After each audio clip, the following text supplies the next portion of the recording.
देखिए, कभी कभी ऐसा आपने रियलाइज किया है कि अगर शादी के बाद आप ससुराल में हैं और जो आपकी सास हैं, ससुर हैं, अक्सर आपने देखा होगा कि अगर दो बेटे हैं और एक बेटा जो बाहर रह रहा है अपनी फैमिली के साथ, तो वो जो बाहर रहने वाली फैमिली है, वो जो बहू है बाहर रहने वाली अपने पति के साथ, उसने ये जरूर रियलाइज किया होगा कि उसकी जो सास है वो हमेशा अपने बड़े बेटे की, अपने बड़ी बहू की और अपने घर में साथ रहने वालों की हमेशा तारीफ करती हैं। और जब उनसे बात करती हैं तो उन्हें थोड़ी सी जबान में तलखी होती है, कड़वाहट होती है और वो उन्हें कुछ ताने भी सुना देती हैं। भाई तुम लोग तो बाहर रहते हो, तुम्हें क्या पता कि यहाँ कैसे चलता है, जो है भैया देख लेते हैं, बेटा है, अब तुम लोग तो अपने आराम से अपने हिसाब से रहो। अब ये अलग बात होती है कि आप जितनी बार फोन करते हैं यही कोशिश होती है कि माँ कैसी हैं, घर में कोई ज़रूरत तो नहीं है, हम हैं, हम दूर हैं, एक सिचुएशन के तहत हैं।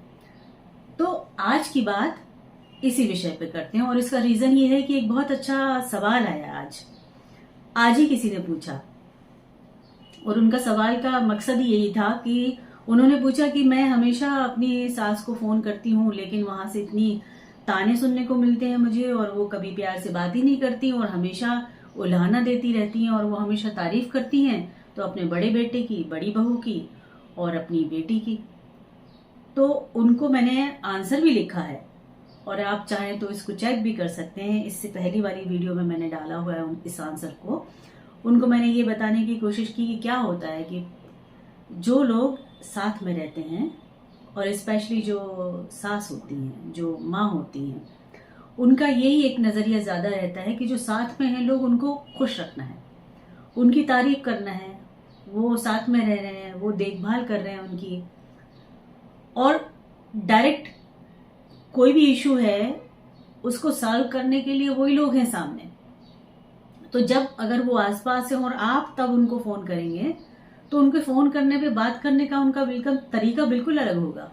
उस वक्त वो आपसे बात करते हुए जो आसपास उनके बड़े बेटे या बहू खड़े हुए हैं या बेटी खड़ी हुई है, वो उसको सुनाने के लिए बात करते हैं। वो हमेशा आपके बारे में सही नहीं बोलेंगे, उस वक्त वो आपके बारे में गलत ही बोलेंगे।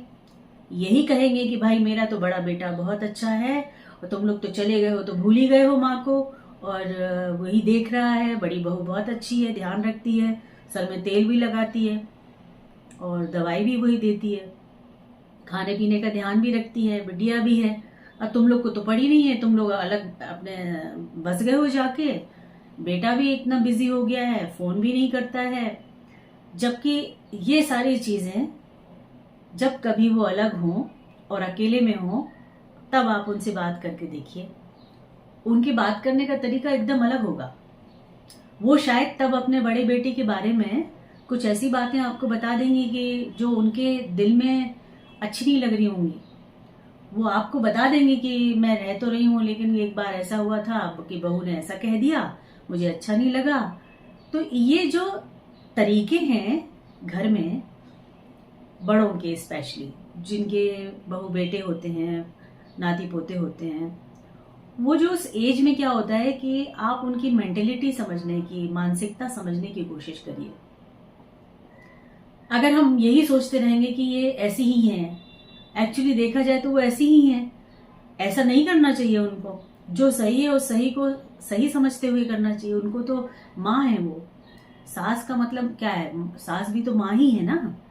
तो उनको तो यही समझना चाहिए कि उनका ही बेटा है, किसी काम से अगर अलग रह रहा है, किसी वजह से अलग रह रहा है, तो उसके साथ भी एक परिवार जुड़ा है, शादी हुई है तो पत्नी है, बच्चे हैं, उनको देख रहा है, उनको भी देखते हुए काम भी कर रहा है, सारी जिम्मेदारियां वो उधर भी उठा रहा है और जब मौका मिलता है तो आपके पास भी है, आपकी चीजें भी देखता है, आपको फोन भी करता है, आपको पूछता भी है, मौका मिलता है तो मिलने भी आता है, कोशिश करता है कि अपना कंट्रीब्यूशन भी देता है। तो ये सारी चीजें अगर वो जो सास है, जो माँ है, वो रियलाइज ना करे और हमेशा क्रिटिसाइज करे बहू को, तो बहू है ना, बहू बेटी नहीं है, उनकी कोख से जन्मी हुई नहीं है, वो बाहर की बेटी है। उसको अगर आपको अपना बनाना है तो आपको बेटी समझ के उससे बात करनी होगी। आप उसको हमेशा बहू समझ के, बाहर वाली लड़की समझ के बात करेंगे, उसको सुनाएंगे 4 बातें, उसको अपने ही बेटे के बारे में 4 चीजें बोल देंगे, तो वो भले ही आप अपने बेटे के बारे में बोल रहे हैं, लेकिन वो तो उसका पति है ना, जिसके साथ वो रह रही है। वो देख रही है कि मेरा पति तो हर वक्त अपनी माँ के बारे में बात करता है, बड़े भाई के बारे में बात करता है, जब मौका मिलता है जाता है। उसके बाद भी हमारी सास हमको ही 4 बातें सुनाती हैं। उनको क्यों नहीं रियलाइज होता है कि हम अकेले यहाँ रह रहे हैं, अकेले काम कर रहे हैं? तो ये सवाल है, आप इसको जरूर देखिए कि ये जो मैं बोल रही हूँ इसमें कितनी सच्चाई है। ये सवाल किसी ने भेजा है, उनका नाम वहां लिखा हुआ है, आप पढ़ सकते हैं। तो 23 तारीख की वीडियो में देखिए आप, उसमें नीचे सवाल आया है, उस सवाल का जवाब है ये। और ये हर घर से जुड़ी हुई चीज है, और ये हर घर में सबको समझनी होगी। ये मतलब यूं ही चलती चली जाएगी तो आप कैसे जुड़ेंगे एक दूसरे से? और फिर आप कहते हैं कि बहू अच्छी नहीं है, फिर आप कहते हैं कि सास अच्छी नहीं है। तो सास और बहू दोनों को समझना होगा।